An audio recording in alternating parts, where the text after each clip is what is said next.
ഹോസ്റ്റലിൽ ഉണ്ടാക്കിയ അൽക്കുലത്ത് ബിരിയാണിയും കഴിച്ച് മേപ്പോട്ട് നോക്കി കിടക്കുന്ന സമയത്ത് എൻ്റെ ഫ്രണ്ട് എന്നെ വിളിച്ചിട്ട് പറഞ്ഞു, നമുക്കൊന്ന് കോഴിക്കോട് വരെ പോയാലോ?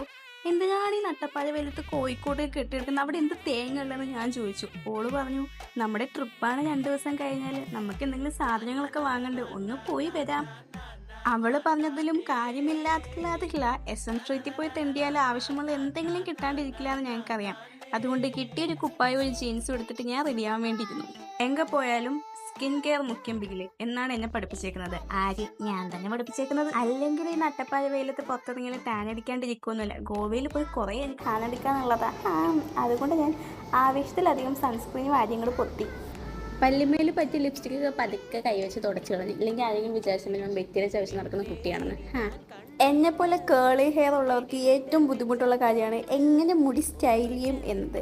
ഒന്നാമത്തെ കാര്യം, ഞങ്ങൾ കേളി ഹെയർ എല്ലാ ഹെയർ സ്റ്റൈലായിട്ടും കൂടെ മാച്ച് ആവില്ല. അവസാനം എങ്ങനെയൊക്കെയോ പോണിടെയിൽ പോലെ സാമ്യമുള്ള എന്തൊരു സാധനം ഞാൻ കെട്ടി ഒപ്പിച്ചിട്ടുണ്ട്. അങ്ങനെ ഫൈനലി ഇതാണ് നമ്മുടെ ഫൈനൽ ലുക്ക്. അത്ര ഗംഭീരമൊന്നും ആയിട്ടില്ലെങ്കിലും ഇതൊക്കെ തന്നെ എനിക്ക് ധാരാളം.